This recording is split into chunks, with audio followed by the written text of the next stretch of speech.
Ampitsikina indray tompoko lahy sy tompoko vavy ny andorana ny arahaba mba piraritsoanao amin'ny tia talata fa 5 amby roapolo ny volana aprily ity ao anatin'ny fotoana ny fampalalam-baovao ianao amin'izao fotoana izao ka saina anaraka izany hatramin'ny farany. Ny tontolon'ny politika no isa tarantsika ny vaovao amin'ity alina ity. Amin'ny atalata faharoa ny volana Mei ho avy izao no hanompoka ny fivoriana ara-potoana voalohany ny parlemanta mandeha ny resaka fa mety izy ny fitsipaham-pitokisana tanterahan'ny solombavam-bahoaka amin'ny gouvernemanta mahafaly. Ny andinidiny izay no arahantsika ao anatin'ity fanadihadiana ity.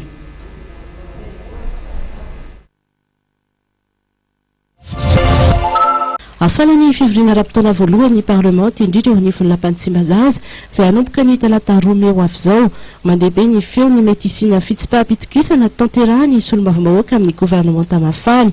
Feo izay ny amafy tao aorian'ny fanovana gouvernemanta no tanterahany filoham-pirenena ny 20 aprily lasa teo raha natanina mikasika raha io ny filohan'ny antenimieram-pirenena dia toy izao ny valiteny no entiny. Ny amin'ny mpanatanteraka dia manana ny andraikiny izy ka matoa zany misy ny fanovana dia tehanana ny tsaratsara kokoa izay mifanandrify eo amin'ny fiainan'ny firenena zany finiavana hanatsaratsara kokoa dia fampadihanan-draharaha no matoa zavatra zany. Tsika moa zao mbola tsy miditra ka rehefa miditra dia eo angamba ny tena fantarina hoe ahoana marina ny tena fipetraky ny raharaha fa nandritra ny fotoana n'ilay fivoriana farany tamin'ny taon-dasa koa misy moa sy ny sisa fa dia heveriko fa amin'izao fotoana itenenantsika zao dia tsy misy an'izany resaka zany. Ny azo antoka dia tsy maintsy isy ny fionany amin'ny gouvernemanta sy ny parlemanta. Indroa miantoana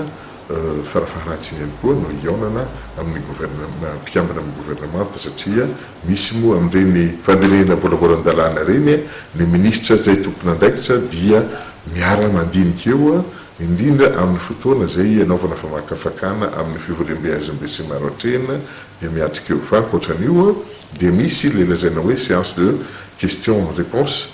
izany hoe ametrahana fanontaniana ny mpikambana amin'ny gouvernemanta dia mamaly izy io moa zany ilay hitantsika hoe matetika alefa mivantana amin'ny haina manjerim-panjakana mba ho hitan'ny vahoaka manontolo manerana Madagasikara ny zava-misy ato na ary indrindrandrindra mahakasika an'izany fionana zany ka fotoana io ahafahan'ny solombavam-bahoaka mametraka fanontaniana amin'ny mpikambana amin'ny gouvernemanta ary amalin'ny mpikambana amin'ny gouvernemanta iny koa mipahabe maso ny fanontaniana izay mipetraka ny solombavam-bahoaka. Ny talata 2 Mei manomboka amin'ny 24 andro no anaovana ny lanonam-panokafana ny fotoam-pivoriana ara-potoana voalohany antenimieram-pirenena amin'ny ity taona ity fivoriana izay aharitra 80 andro araka ny voalaza ny lalam-panorenana.